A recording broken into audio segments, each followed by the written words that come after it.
ألم يعلموا أن الله يعلم سرهم ونجواهم وأن الله علام الغيوب.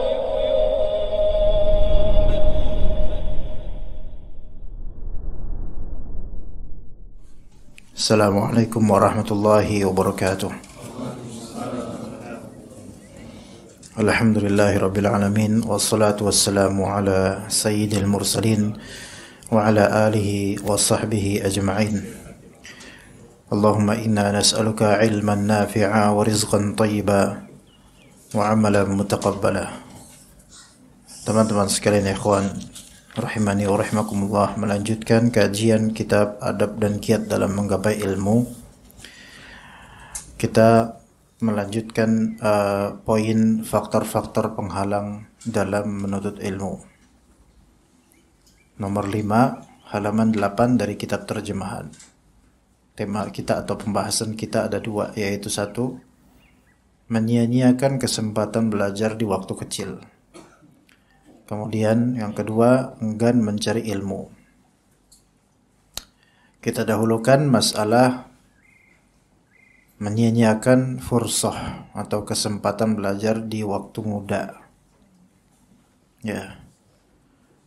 Jadi kita ingat teman-teman sekalian, masa muda itu masa yang disebut dalam bahasa Arab yaitu syabab. Ya. Pemuda itu syabab. Dan pemuda atau masa muda itu berada di antara dua masa lemah.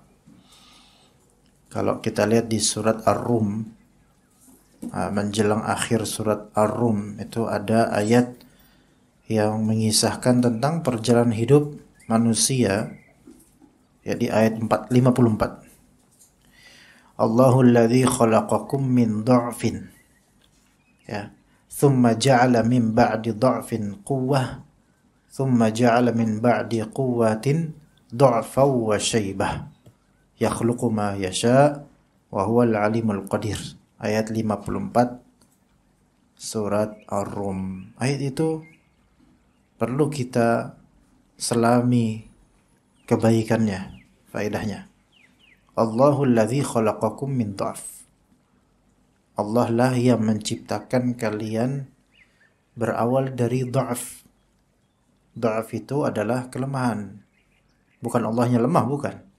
Bukan penciptaan yang lemah, bukan. Tapi yang diciptakan ini lemah. Gitu loh. Gimana nggak lemah kalau misalnya tercipta dari setetes air mani? Lemah.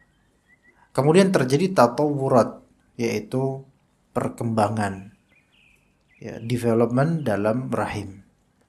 Tapi masih lemah, masih lemah. Faktornya masih lemah itu, masa-masa lemah.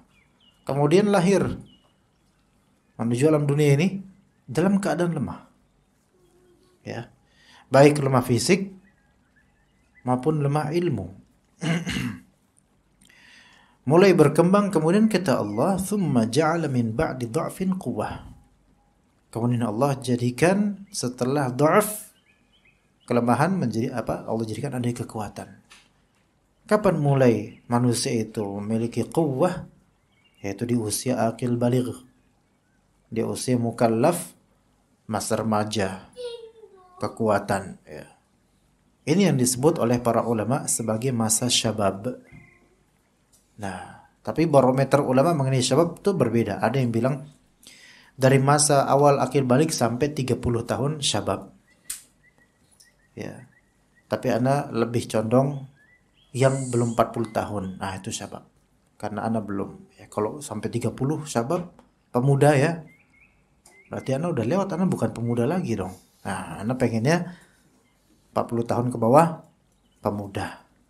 Mohon maaf yang telah melewati 40, ya. Anda sudah tua, ya.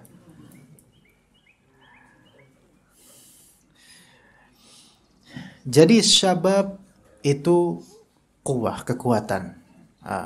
Ini disebut pemuda kalau bahasa kita, ya. Walaupun orang-orang kita lebih condong pemuda itu yang di bawah 30 atau masih remaja gitu. Enggak, sebenarnya teman-teman yang belum 40 itu pemuda ya, kawan. Alhamdulillah. Ya, masih muda sebenarnya. Masih punya kekuatan. Thumma ja'ala min ba'di dha'fin thumma ja'ala min ba'di quwwatin dha'fan wa syaibah. Kemudian Allah jadikan setelah adanya apa tadi? Kekuatan, Allah berikan kepada orang ini apa? Kelemahan plus jadi syebeh. Coba bahasa teman-teman, bahasa Syekh Muhammad, syebeh. Ya, jadi syebeh. Nah, dalam orang Arab juga syebeh disebutkan ya orang tua, tapi itu istilah orang tua yang punya anak gitu loh. Tapi syaibah yaitu ketika sudah mulai tumbuh uban-ubannya. Jadi lemah fisik dan ada tanda-tanda mendekati kematian dengan tumbuhnya uban. Nah, apa korelasinya dengan menyia-nyiakan kesempatan belajar di waktu kecil? Ketahuilah bahwasanya memang ada waktu kecil ya. Lebih afdol belajar di waktu kecil tuh nanti akan ada asar dari salaf belajar di waktu kecil ibarat mungkir di atas batu gitu kan. Tapi kita ini di masa yang sebelum 40 tahun atau anggaplah kita masih pemuda semua lah, anggap aja lah ya. Itu masa-masa keemasan tetap untuk belajar. Ya. Sudah pernah ana bahas di sebelumnya tentang bahwasanya zawaj menikah itu tidak menghalangi menuntut ilmu. Ya. Bahkan justru memotivasi seseorang untuk semakin menuntut ilmu kalau pernikahannya baik. Apalagi kalau dia mendapatkan istri salehah yang mendukungnya. Bisa kajian bareng, ya. Atau mungkin istri tetap di rumah, suaminya didorong-dorong terus, ayo keluar cari ilmu gitu. Jangan cari duit mulu, cari ilmu untuk ke surga gitu. Maka semakin memotivasi. Ya. Dan ini juga motivasi untuk kita jangan merasa telat belajar. Karena telat itu hanya ada setelah kematian sebenarnya. Baru antum disebut telat. Ya. Walaupun usia sudah tua ya ada nyesel. Kenapa dulu waktu masih masa muda nggak di pesantren dan seterusnya. Penyesalan itu nggak ada artinya di dunia ini kecuali kalau antum mengubahnya segera atau ikhtiar untuk memperbaiki. Baru penyesalan itu ada artinya. Ya. Tapi kalau cuma nyesel doang dan nggak ada perubahan, maka apalah artinya? Kayak di sini dikatakan, seseorang akan iri apabila melihat orang-orang yang lebih muda darinya lebih bersemangat dan lebih awal mendatangi majelis ilmu. Dikatakan oleh Syekh. Ya, terlihat pemuda-pemuda. Seorang banyak yang iri melihat pemuda-pemuda yang menuju majelis ilmu. Walaupun mereka nggak mengucapkannya, tapi kalbu mereka merasakannya. Ia akan merasa iri pada saat melihat anak-anak kecil dan para pemuda telah hafal Al-Quran. Antum iri antum melihat orang yang di usia antum bahkan 2 kali lipat di bawah antum sudah pandai membaca Al-Quran dan hafal pula, hafiz. Ada rasa iri, kepengen gitu. Tapi apalah daya gitu. Ia menyesali masa mudanya yang tidak dimanfaatkan sebaik mungkin untuk menghafal dan menuntut ilmu. Ya. Seberapa nyesel ya kawan? Banyak penyesal. Yang udah belajar di pesantren pun, udah jadi ustadz pun, ya bisa aja nyesel karena kenapa dulu di masa-masa nuntut ilmu kok ya nggak rajin gitu loh. Ya. Maka di masa-masa sudah jadi ustadz itu bukan masa-masa menuntut ilmu lagi karena masa-masa dituntut ya. Dituntut oleh jemaah. Dituntut oleh masyarakat. Ya. Maka mulai kemudian, ya Allah, sekiranya dulu saya belajar sungguh-sungguh. Ya, maka beruntunglah orang yang betul-betul sedari kecil sudah betul-betul ditalkin dan dipaksa untuk belajar giat. Akibatnya ketika nanti dari kalimat dipaksa di sini maksudnya bukan dalam artian pemaksaan yang buruk ya, melainkan dilatih ya, itu lebih tepat dilatih. Ya. Akibatnya ketika ia berkeinginan menghafal dan menuntut ilmu di masa tuanya, banyak kesibukan dan banyak tamu yang mengunjunginya siang dan malam. Banyak kesibukan, kerja, mencari nafkah, banyak tamu. Karena itulah Al-Hasan Al-Basri mengatakan, talabul hadithi fi sighari kan naqshi fil hajar. Belajar ilmu hadis di waktu kecil bagaikan mengukir di atas batu. Ini sebenarnya asar dari sebagian salaf, ya kawan. Jadi lagu bukan kasidahan, Abu yang emak-emak itu biasanya nyanyiin. Belajar di waktu kecil gitu. Hah? Anak tahun 90-an tuh dengar tuh. Ya, apa lagu apa namanya kok emak-emak lagu kasidahan ya apa namanya? Pakai qaf, bukan asidahan ya, kasidahan ya. Iya. Ya itu. Belajar di waktu kecil bagi mengukir di atas batu. Belajar di saat dewasa udah kayak ngukir di atas air. Apakah ini mutlak? Enggak. Enggak mutlak. Karena orang berbeda-beda. Cuman globalnya seperti itu. Kenapa disebut belajar di waktu kecil bagi mengukir di atas batu? Seperti naqsh, mengukir. Seperti mengukir akik, mengukir apa. Kenapa? Kenapa seperti itu dimisalkan? Karena memang mungkin di masa kecil ada kesulitannya untuk menghafal. Mungkin pengen main, pengen apa. Tapi ketika terbentuk, itu sampai kapanpun akan begitu. Ya. Dan anak memang beda-beda. Ya. Ada yang kecerdasnya beda-beda. Banyak faktor, genetik, asupan, lingkungan, dan seterusnya. Pendidikan, banyak faktornya. Lalu bagaimana nih kalau kita sekarang punya anak? Ya, pengen nggak kita punya anak yang ahli dan sebagainya. Ketika melihat anak orang lain hafiz, kita pengen. Kita pengen anak kita hafiz. Tapi sekali lagi, ya khwas kalian, jangan memaksa. Ya, maksudnya ini latihlah, tetapi jangan sampai terjadi keterpaksaan berlebihan dan kekerasan.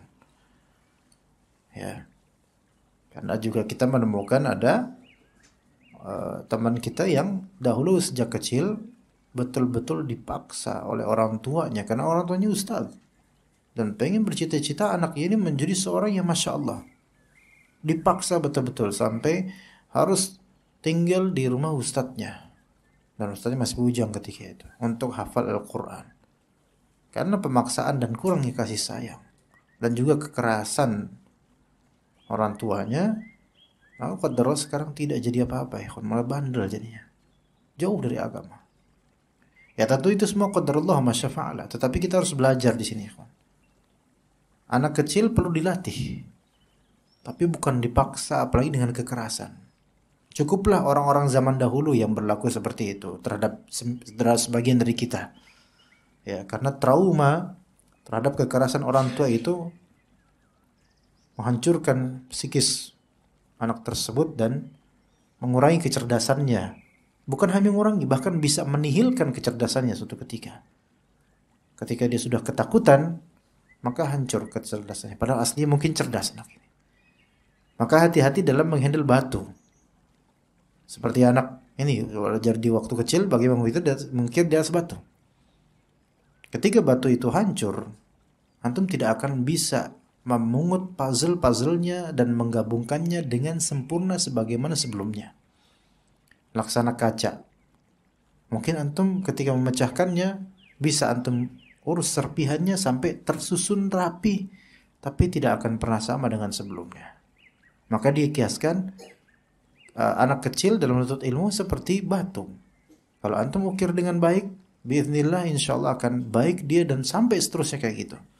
Tapi kalau dari awal antum mengukirnya dengan cara memecahkannya, leburlah dia. Semoga Allah Ta'ala merahmati Umar bin Al-Khattab radhiyallahu anhu yang telah mengatakan, tafaqqahu qabla an tusawwadu. Tafaqqah, yaitu pahamilah betul-betul ilmu. Qabla an tusawwadu, sebelum kalian menjadi seorang musawwad. Musawwad yaitu orang yang disayyidkan, dituankan, dihormati, dianggap tinggi. Kalau di sini terjemahan sebelum engkau menjadi tua.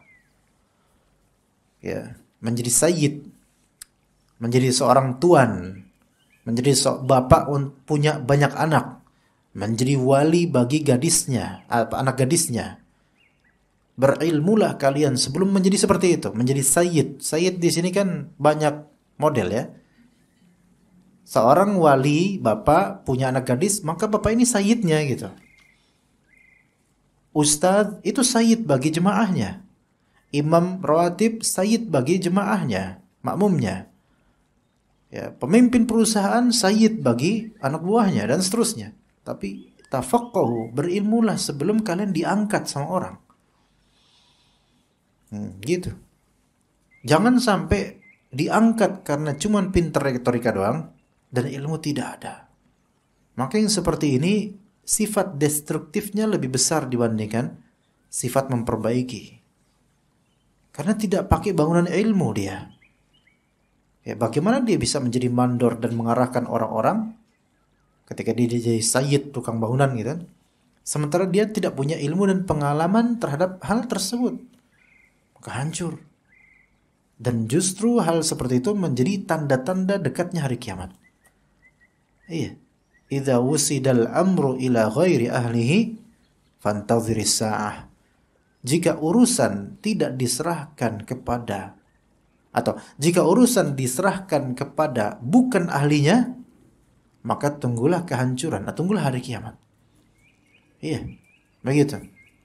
Kemudian Imam Al-Bukhari rahimahullah berkata, menambahi perkataan Umar bin Khattab, wa ba'da an tusawwadu wa qad ta'allama ashabun Nabi sallallahu alaihi wasallam fi kibari sinnihim. Tuntutlah ilmu juga walaupun setelah kalian menjadi tua. Jadi enggak juga kita katakan nuntut ilmu mah itu kegiatan muda-mudi harusnya aku mah apa tuh udah tua lah enggak usah. Enggak. Kata Imam Bukhari, wa ba'da an tusawwadu, yaitu tafaqahu qabla an tusawwadu wa tafaqahu ba'da an tusawwadu. Gitu. Ya. Belajarlah kalian sebelum menjadi tuan dan belajarlah kalian setelah menjadi tuan. Tuan di sini ya orang besar, menjadi sayyid. Ya. Kenapa? Waqad ta'allama ashabun Nabi sallallahu alaihi wasallam fi kibari sinnihim. Karena para sahabat Nabi sallallahu alaihi wasallam belajar pada saat mereka sudah tua. Contoh siapa? Abdullah bin Ummi Maktum. Beliau lebih tua daripada Nabi sallallahu alaihi wasallam. Dan beliau punya kekurangan, buta, tua, lemah, rumah jauh. Dan terjadi asbabun nuzul untuk surat Abasa wa Tawalla, an ja'ahul a'ma wa ma yudrika la'allahu yazzakka aw yadhakkaru fatanfa'u dzikra.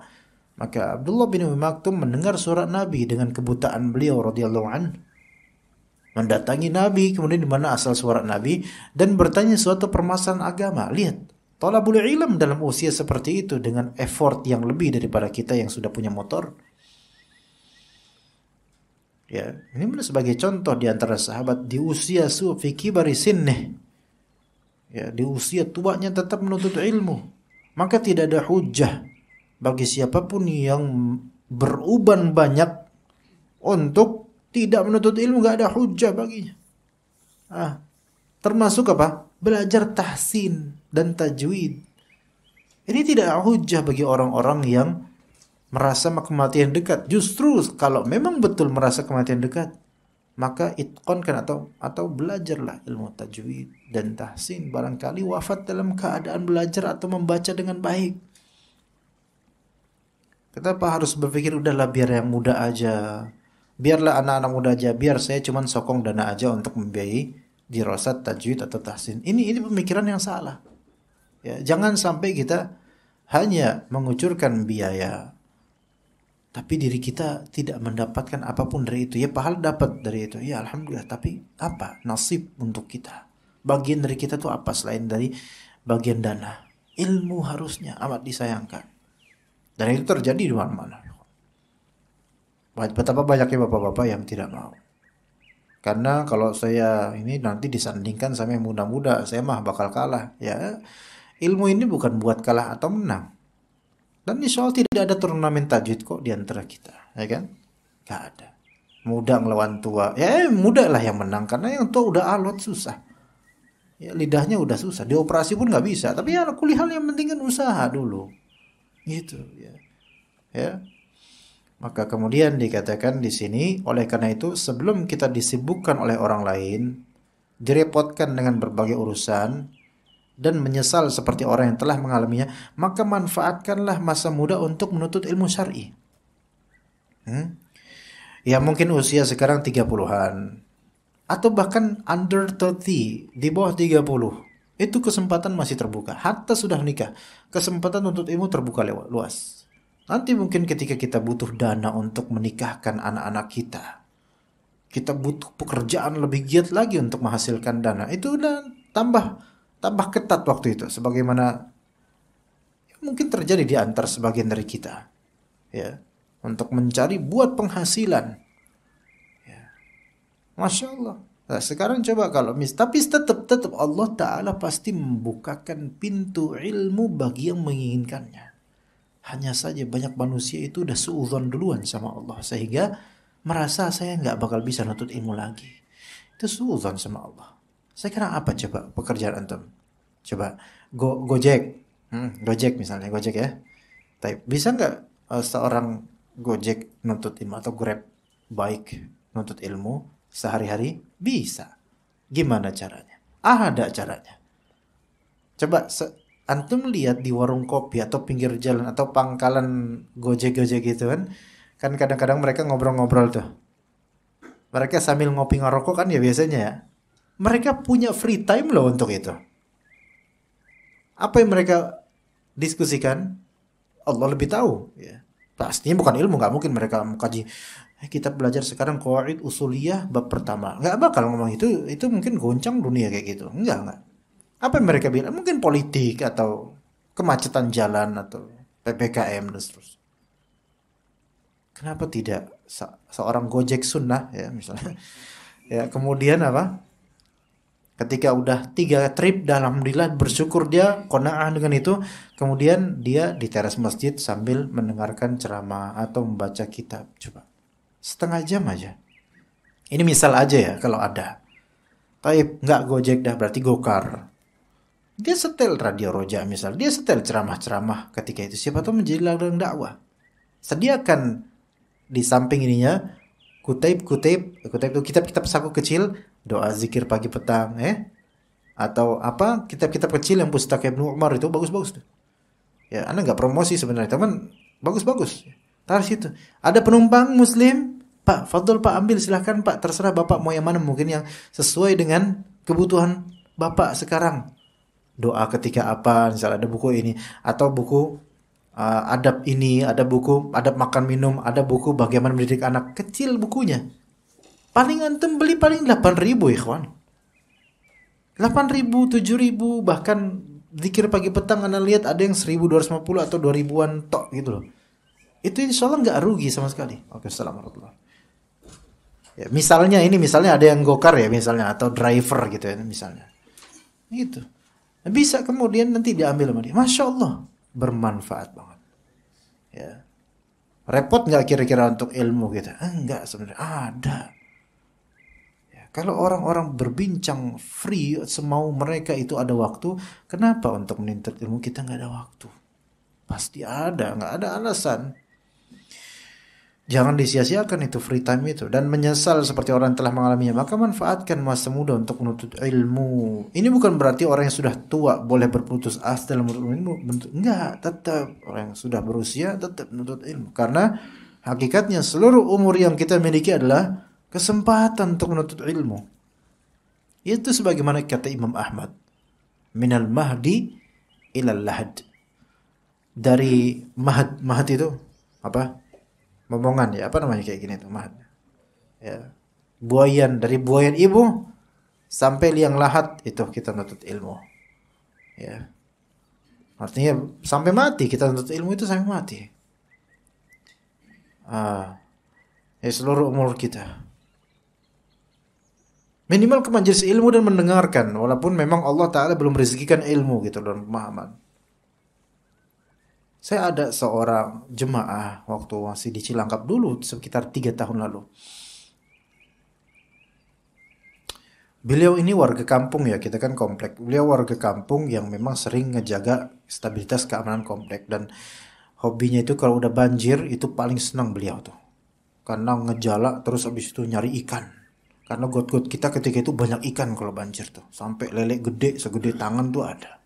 Beliau Masya Allah. Ngurus masjid juga beliau. Suatu ketika anak adakan majelis ilmu bersama warga di masjid depan rumah. Anak kajian, mengkaji ilmu, faedah, beliau hadir. Ya.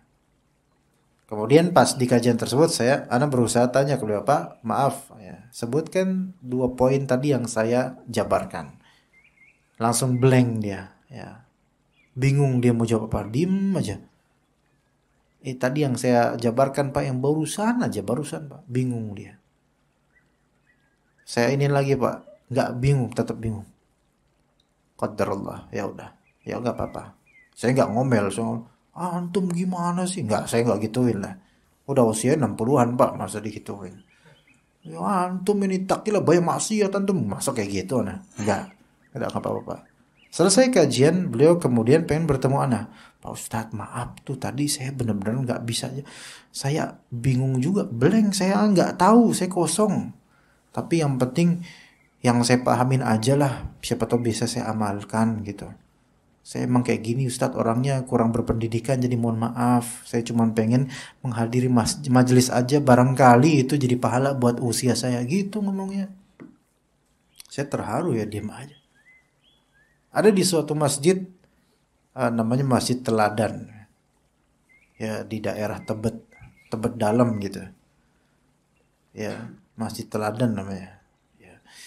Nah itu tahun 2018 kalau nggak salah atau 2017 di sesi di akhir kajian, anak kan itu waktu itu kisah berbicara tentang kisah teladan dalam hadis, ya namanya kisah teladan, ada bukunya tuh kisah teladan dalam hadis, di YouTube juga lengkap tuh.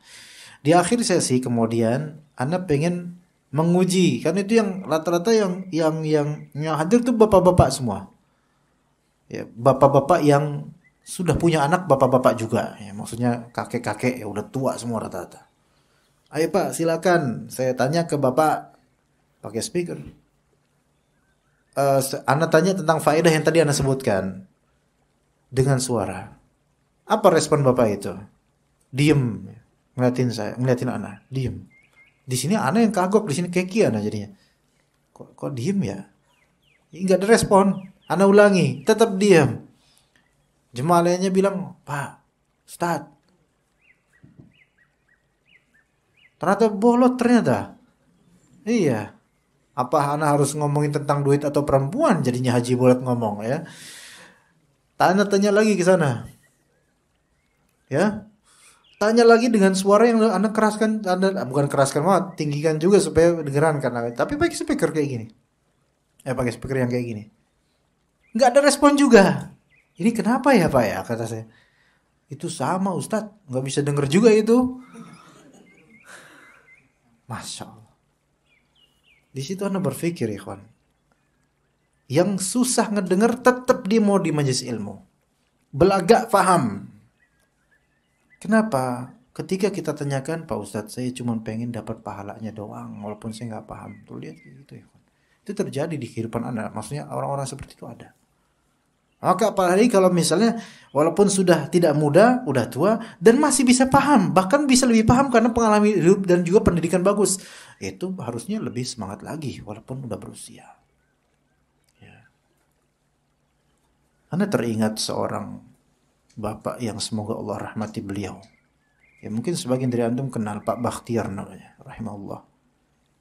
Beliau Masya Allah salah satu founder di majelis-majelis di daerah Depok ya. Ada yang kenal nggak di sini, kawan? Iya itu, rahimahullah. Kemudian istrinya meninggal keesokan harinya itu, Masya Allah kenangan dari anak. Wala uzaki Allah ya ahad, Allah tahu niatan orang, tapi anak melihat beliau sebagai seorang yang Masya Allah untuk ilmu. Ya latar belakangnya mungkin bukan ilmu syariah, tapi Masya Allah beliau memfasilitasi para ustadz. Ya, sampai masjid Ahmad ya, di daerah apa namanya Sukma Jaya apa itu namanya. Itu masjid tersebut di dalam gang nih kawan. Gangnya namanya Persahabatan atau apa gitu namanya. Ya, itu gang satu mobil tok cukupnya itu. Jadi kalau ada mobil masuk, ada mobil lagi. Wah, itu susah itu hidup itu, ya. Tapi ketemu dulu masjid tersebut. Makanya beberapa ustadz bilang, ini masjid masjid, maksudnya Masjid Syekh Hamad itu, Imam Syafi'i. Ini masjid memang levelnya kampung, tapi levelnya emang di kampung tapi levelnya internasional. Kenapa? Ngeblusuk ke dalam, tetapi masya Allah efek dari kajiannya itu ustadz-ustadz besar banyak di situ kajiannya, masya Allah. Ya, karena jasa seorang yang betul-betul gigih walaupun di usia tua, dan beliau rahimahullah telah wafat mungkin tahun kemarin kalau nggak salah ya. Bersama setelah itu istrinya rahimahumullah. Taib, karena hakikatnya seluruh umur yang kita miliki adalah kesempatan untuk menuntut ilmu, dan menuntut ilmu itu ibadah. Kata Allah Ta'ala, wa'bud rabbaka hatta ya'tiyakal yaqin.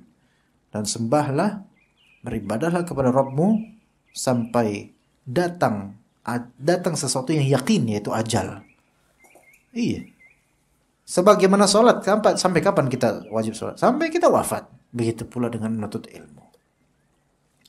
Nah, sekarang di antara faktor-faktor penghalang menuntut ilmu lainnya, setelah menyanyiakan kesempatan di masa kecil, yang keenam, enggan mencari ilmu. Enggan mencari ilmu. Di antara penyebab enggan mencari ilmu adalah adanya alasan untuk berkonsentrasi mengikuti informasi terkini dan mengetahui peristiwa yang sedang terjadi. Inti atau bahasa lainnya adalah, di antara penyebab antum mager menuntut ilmu adalah kebanyakan nonton berita. Itu di zaman itu. Kalau di zaman sekarang, kebanyakan main medsos.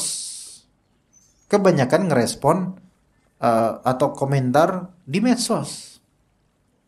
Itu. Kebanyakan pengen tahu status orang. Ya. Alhamdulillah anak rajin bikin status, tapi anak paling males baca status orang. Jadi antum selamat yang punya save nomor anak nggak pernah baca status antum, tapi antum selalu baca status anak. Iya, dan juga di Facebook. Anak malas baca. Orang mau ngomong apa terserah. Mau foto apa terserah. Tapi anak sendiri bikin. Artinya nggak usah disibukkan dengan bagaimana omongan orang, tulisan orang, kecuali bermanfaat. Itu kalau sekarang ya. Kalau dulu zaman-zaman koran, kebanyakan baca koran. Ya. Padahal belum tentu kabar-kabar itu bermanfaat buat kita. Tentang masalah ini manusia berbeda-beda dalam menyikapinya. Ada yang berlebih-lebihan, ada yang menyepelekan fikih waqi', menyepelekan kabar sampai mengharamkan baca koran. Enggak, ya jangan gitu juga. Ya. Enggak boleh nonton berita yang enggak gitu juga. Perlu tahu apalagi yang terjadi di dunia Islam. Ada juga yang menyikapinya dengan arif. Sikap yang pertama yaitu berlebih-lebihan, dan sikap yang kedua yaitu menyepelekan, itu sikap yang keliru. Ilmu yang Anda cari mendorong Anda untuk mengetahui keadaan Anda. Anda tidak bisa mengatasi masalah atau musibah yang menimpa Anda kecuali dengan meletakkannya pada timbangan syariat. Faham gak maksudnya? Ilmu yang Anda cari itu mendorong Anda untuk mendeteksi kondisi diri Anda sedang berpenyakit atau enggak. Contohnya. Itu contohnya.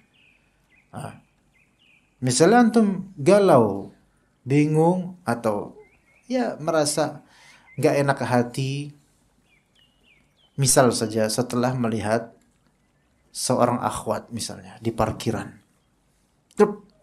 Ya, saling tatap menatap, kena panah-panahnya. Langsung antum jalan itu kepikiran tentang indahnya tatapan tadi itu. Ya, itu bisa terjadi itu. Nah, sekarang ilmulah yang bisa mendeteksi antum tuh sedang sakit atau lagi sehat. Ilmu, antum kemudian introspeksi diri. Kenapa kok hati anak gak enak gitu? Oh, ternyata karena pandangan mata tadi. Iya, karena tatapan itu membuat apa? Hati gak enak. Makanya sebagian ulama di antara Ibnu Qayyim di antara pernah mengatakan di salah satu kitabnya, ghaddul basar, ya. Apa namanya? Mengalihkan pandangan, apa namanya? Enggak mesti nunduk. Ghad itu bukan nunduk. Ya, salah kalau mengalihkan pandangan lebih tepat, ikhwan. Kalau nggak mesti nunduk, mengalihkan pandangan, ya, itu mewariskan keberanian dan sikap kejantanan. Sebab gimana cara menafsirkannya ya kan? Ya. Kalau misalnya kita menjaga pandangan mata, itu akan mewariskan kewibawaan, keperkasaan gitu, dan syaja'ah. Apa syaja'ah itu? Keberanian. Iya. Coba antum ini aja. Kenapa kita ini pria suka ngeper? Tapi ngomongnya poligami mulu tapi ngeper. Karena banyak mandang. Itu dosanya di situ. Coba aja ntar beneran antum introspeksi aja. Pokoknya yang suka ngomong poligami tapi ngeperan orangnya, itu. Biarin. Ana nggak tahu siapa orang ini maksud, bodoh amat. Ya yang penting ana sasarin bener.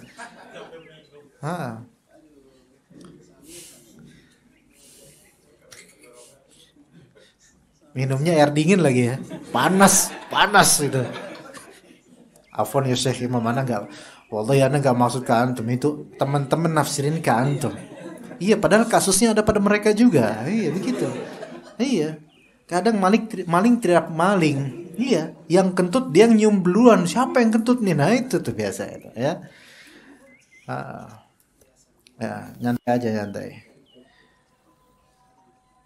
Sepertinya disudahi aja nih majelis ini. Ya, udah. Lanjut apa gimana nih, Ikhwan? Sampai mana tadi, Ikhwan? Jadi mewariskan itu ilmu, Ikhwan. Coba antum deteksi ketika antum melihat sesuatu yang indah yang antum sukai, tiba-tiba terwariskan di hati antum kelemahan, kebingungan, dan syahwat yang menggebu dan keinginan yang tidak bisa terlaksanakan.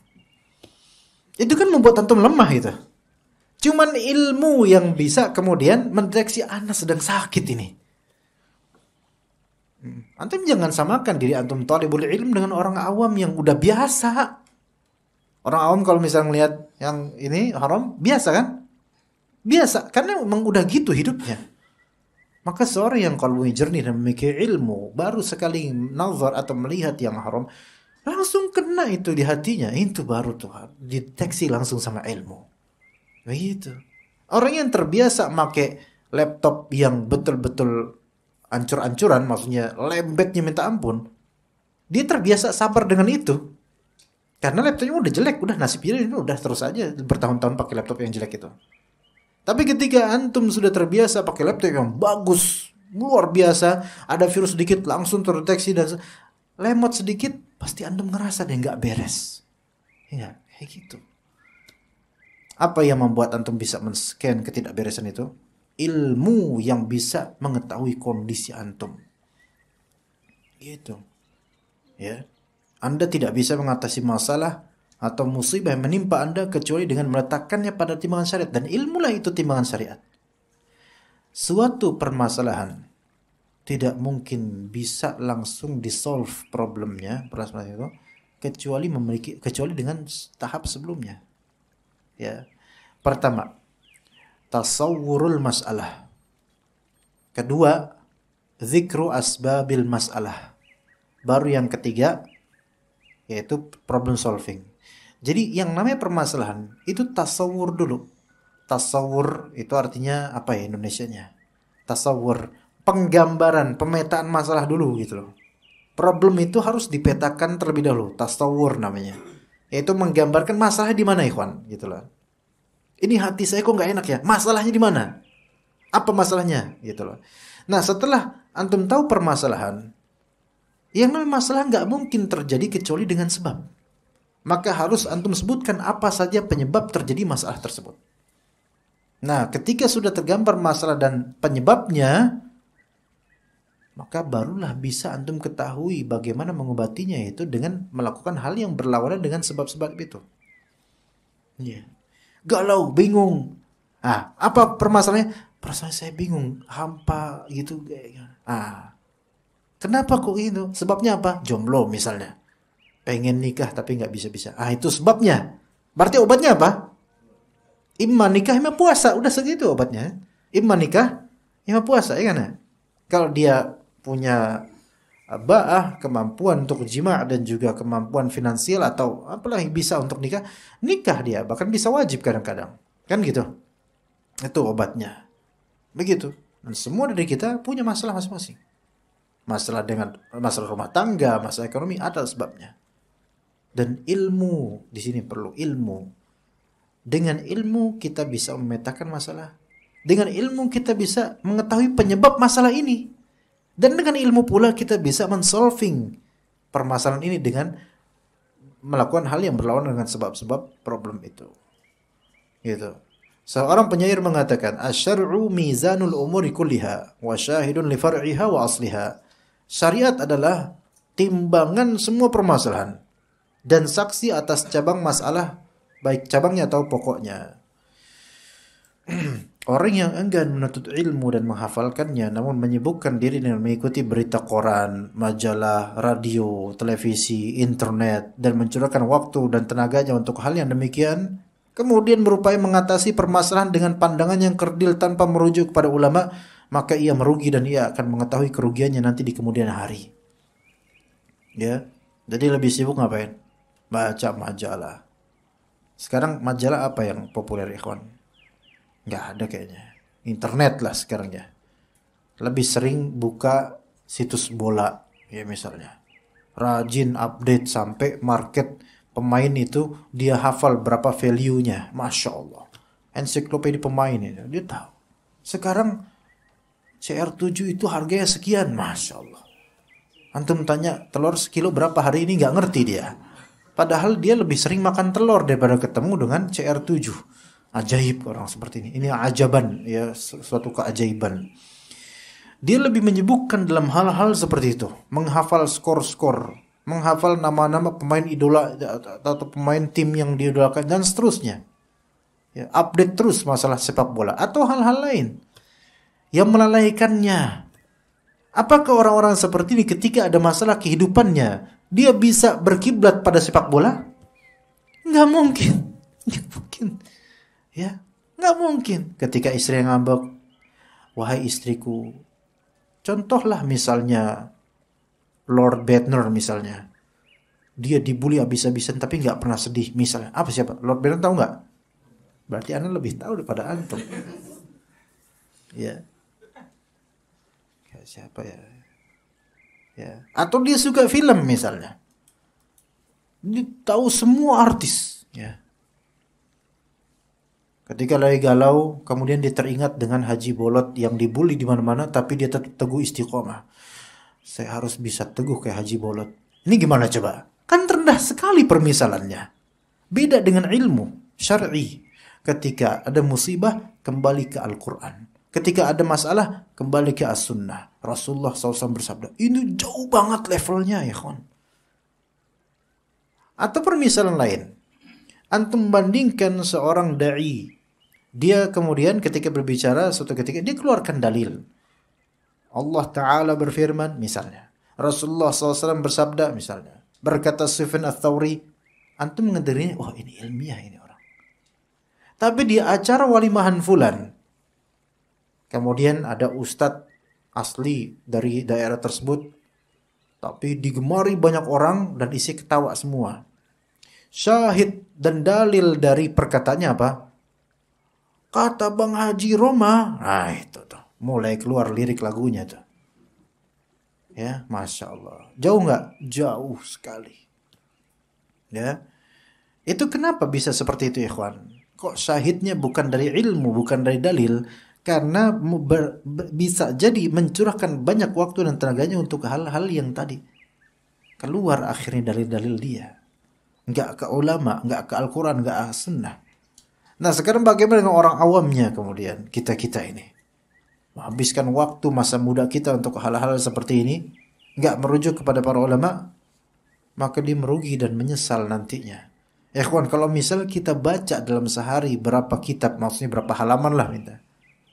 Apalagi menjelang sholat ya. Kalau bisa antum meluangkan waktu setengah jam atau 15 menit sebelum berangkat sholat, antum imma baca Quran, imma baca buku yang berfaedah buat antum dari ilmu syar'i.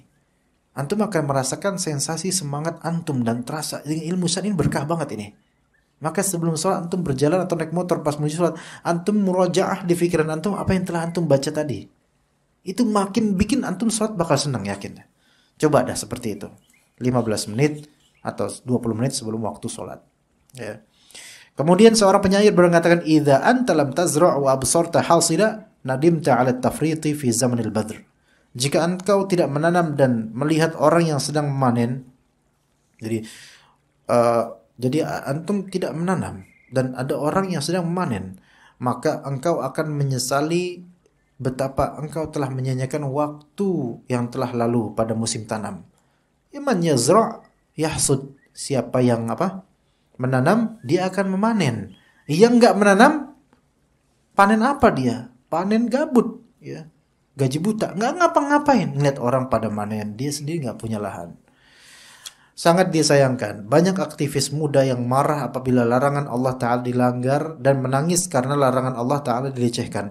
Namun mereka meremehkan berbagai kemaksiatan yang lainnya seperti ghibah, namimah, dan lainnya. Mereka tidak melaksanakan salat seperti yang dicontohkan Nabi SAW, "Sallu kama ra'aitumuni usolli." Salatlah kalian sebagaimana kalian melihatku salat. Mereka tidak berwudu seperti wudunya Rasulullah SAW. Padahal Rasulullah bersabda, "Man tawaddu'a kama umir wa shalla kama umir, ghufira lahu ma taqaddama min dzambih." Barang siapa berwudu seperti diperintahkan dan salat seperti diperintahkan, maka diampunilah dosa-dosa yang telah lalu. Jadi ada orang yang memang cemburu ketika Islam dihina. Alhamdulillah. Ketika Islam dilanggar, alhamdulillah. Cemburu, ya, masya Allah, marah ya. Tapi untuk kewajiban dirinya nggak punya ilmu tentangnya, sangat disayangkan. Anda akan dapati mereka tidak hafal bacaan zikir pagi dan petang. Ya nggak harus hafal ya, maksudnya minimal rutin lah gitu ya, atau sedikit-sedikit hafal lah apa beberapa kalimat gitu. Nggak hafal, nggak sama sekali. Dan juga seringkali mereka lalai dari perkara-perkara yang dihafal oleh para penuntut ilmu pemula, apalagi yang senior dari para penuntut ilmu. Sungguh ini merupakan pintu-pintu setan. Syekhul Islam Ibnu Taimiyah rahimahullah termasuk orang yang paling tahu tentang keadaan dan permasalahan yang terjadi di tengah masyarakat pada masa beliau. Di zaman Ibnu Taimiyah rahimahullah terjadi banyak fitnah, musibah, masalah menimpa kaum muslimin. Namun demikian beliau tetap menyempatkan diri untuk belajar. Sehingga Syekhul Islam ini dapat mengumpulkan ilmu yang begitu banyak. Maka entah Anda pernah sebutkan di sini atau tidak, Syekhul Islam Ibnu Taimiyah rahimahullah itu kadang-kadang beliau kalau melihat ibarah mu'aqqadah, yaitu tulisan kalimat-kalimat di kitab turath, di kitab ulama yang berbelit, jelimet, susah dipahami, atau beliau sedang berusaha memahami suatu permasalahan ilmiah tapi belum ketemu jawabannya, apa yang beliau lakukan? Beliau pergi ke masajid atau musalla mu'attal, yaitu ke musola atau masjid-masjid yang terbengkalai karena nggak ada orang kan, dan ketika itu cuman ada pasir doang, tanah gitu ya. Maka beliau sholat di situ, kemudian beliau sujud ya di debu-debu itu, dan beliau minta kepada Allah, "Ya muallima Adama allimni, ya mufahima Ibrahim fahimni." Wahai yang mengajarkan kepada Nabi Adam alaihissalam, ajarkan saya. Wahai yang membuat faham Nabi Ibrahim alaihissalam, Sulaiman apa Nabi Ibrahim ya dalam doanya beliau.